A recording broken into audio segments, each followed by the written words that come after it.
ہماری آج کی یہ ویڈیو وہابی دیوبندی اسماعیلی مماتی فرقہ کے مولوی عطا اللہ بندیالوی کی ویڈیو کے جواب میں ہے۔ وہابی دیوبندی اسماعیلی رشیدی مماتی فرقہ کے عطا اللہ بندیالوی، جو کہ ایک مقرر، قصہ گو، واعظ ہیں، فرضی من گھڑت واقعات بنا کر اور پھر اس پہ من مانا تبصرہ کر کے لوگوں کو گمراہ کرتے رہتے ہیں۔ سامعین و ناظرین، وہابی دیوبندی اسماعیلی مماتی فرقہ کے عطا اللہ بندیالوی کی ایک ویڈیو سنی۔ وہابی موصوف نے اپنی اس ویڈیو میں، اس خطاب کے اندر بھی یہی طریقہ استعمال کیا، ایک فرضی واقعہ، من گھڑت واقعہ بنایا اور پھر اس پہ من مانا تبصرہ کر کے نتیجہ نکال کر لوگوں کو گمراہ کرنے کی کوشش کی۔ سامعین و ناظرین، وہابی دیوبندی اسماعیلی رشیدی مماتی فرقہ کے مولوی عطا اللہ بندیالوی کی ویڈیو کا خلاصہ کچھ یوں ہے۔ وہابی دیوبندی عطا اللہ بندیالوی صاحب یہ کہتے ہیں خطاب کے اندر کہ ایک آفیسر جو 18ویں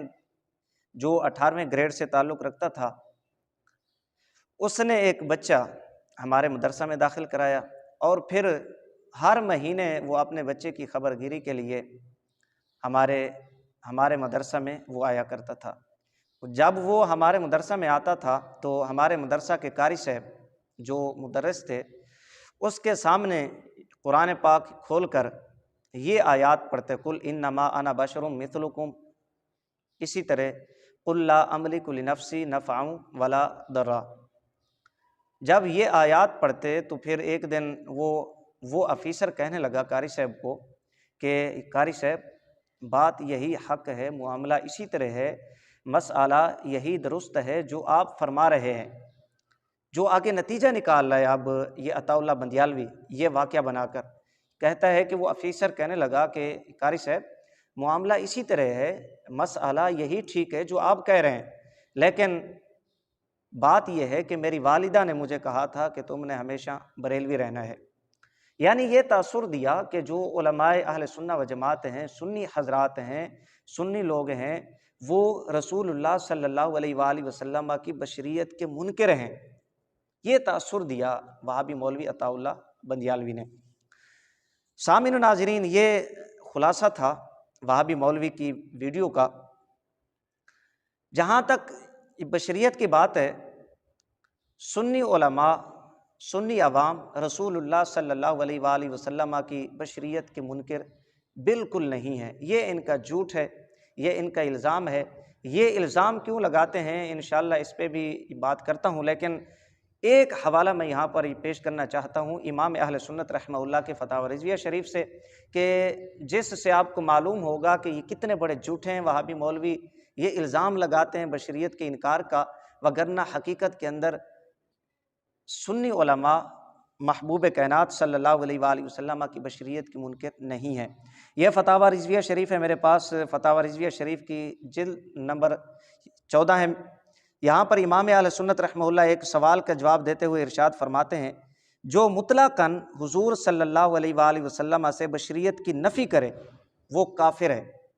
جو مطلقاً رسول اللہ صلی اللہ علیہ وآلہ وسلم سے بشریت کی نفی کرے وہ کافر ہے۔ امام اہل سنت رحمہ اللہ تو یہاں پر یہ فرما رہے ہیں کہ جو بندہ اللہ کے محبوب علیہ الصلوۃ والسلام سے بشریت کی نفی کرتا ہے مطلقاً، وہ کافر ہو جاتا ہے، جبکہ یہ وہابی دیوبندی اسماعیلی مولوی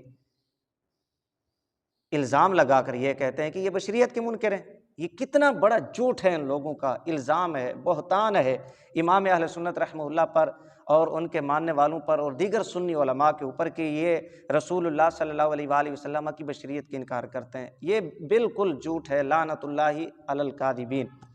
یہ تو تھا کہ بشریت کا انکار سنی نہیں کرتا، یہ ان کا جھوٹ تھا۔ دوسرے نمبر پر سمجھنا یہ ہے کہ یہ الزام کیوں لگاتے ہیں۔ معاملہ یہ ہے، مسئلہ یہ ہے کہ وہابی دیوبندی اسماعیلی رشیدی فرقہ کی ایک کتاب ہے، اس کتاب کا نام ہے تقویۃ الایمان۔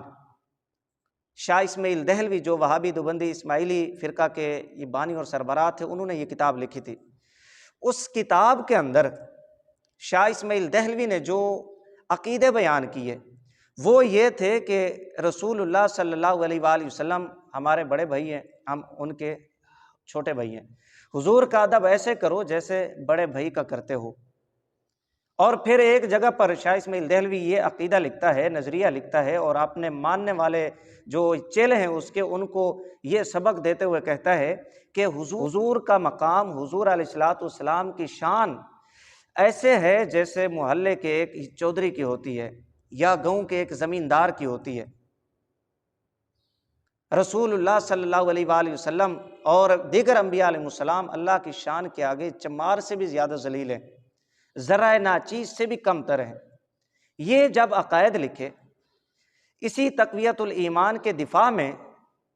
وہابی دیوبندی رشیدی فرقہ کے جو بانی تھے رشید احمد گنگوہی صاحب، انہوں نے لکھ دیا اس کتاب کا ماننا ہے ایمان انکار کفر ہے۔ تو جو اس کے پھر ماننے والے چیلے چانٹے ہیں، انہوں نے کیا کیا، تقویت الایمان اور رشید احمد گنگوہی کے دفاع میں اس طرح کے الزامات لگانا شروع کر دیے کہ سنی علماء ان کو یہ کیوں کہتے ہیں کہ حضور علیہ الصلوۃ والسلام تمہارے جیسے بشر نہیں ہیں، بشر ضرور ہیں، وہ افضل البشر ہیں، سید البشر ہیں، لیکن تمہارے جیسے نہیں ہیں۔ یہ تقویت الایمان کے اندر جو عقیدے لکھے ہوئے ہیں، گند تمہارے لکھے ہوئے ہیں،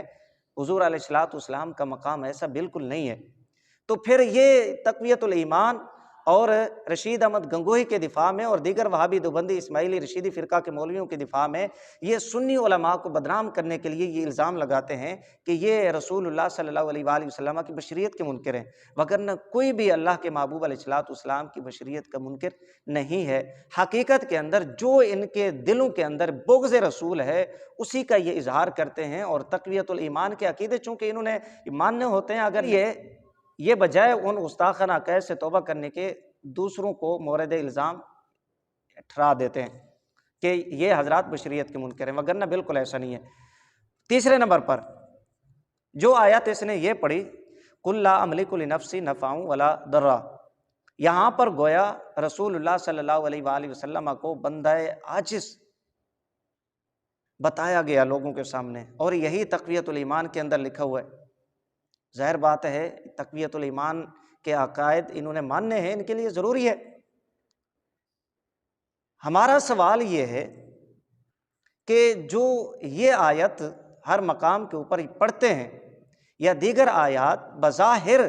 جن میں رسول اللہ صلی اللہ علیہ وآلہ وسلم کی شان میں یہ تنقیص کا پہلو نکلتا ہے، بظاہر یہ بڑے محتاط الفاظ میں استعمال کر رہا ہوں، اور یہ آیت پڑھتے ہیں قُل لا أَمْلِكُ لِنَفْسِي نَفْعًا وَلَا ضَرًّا، اور یہ آیت پڑھے بنا ان کی توحید مکمل نہیں ہوتی۔ تو کوئی بندہ ان سے پوچھ سکتا ہے قال ربی انی لا املک الا نفسی و اخی، حضرت موسیٰ علیہ السلام تو اپنے اور اپنے بھائی کے نفس کے مالک تھے۔ تمہارے نبی کی شان یہ ہے کہ وہ اپنے نفس کے مالک نہیں ہے، وہ اپنے نفع اور نقصان کے مالک نہیں ہے۔ حضرت موسیٰ علیہ السلام کے ماننے والا اگر سوال کر دے ان سے کہ بتاؤ موسیٰ علیہ السلام کی شان زیادی ہے یا تمہارے نبی کی زیادی ہے، وہاں پر یہ کس گندی بوتھی سے یہ جواب دیں گے ان کو، جن کا عقیدہ یہ ہو کہ چوڑے چمار سے انبیاء علیہ السلام نعوذ باللہ ثم نعوذ باللہ زیادہ ذلیل ہیں، ذرہ ناچیز سے وہ کم تر ہیں، محلے کے چودھری جیسا مقام انہوں نے لکھا ہے، بتلایا ہے لوگوں کو، گاؤں کے زمیندار جیسا مقام جب یہ بتائیں گے تو کس منہ سے یہ رسول اللہ صلی اللہ علیہ وآلہ وسلم کی عظمت و شان کا یہ دفاع کر سکیں گے؟ یہ اصل ان کے دلوں کا گند ہے،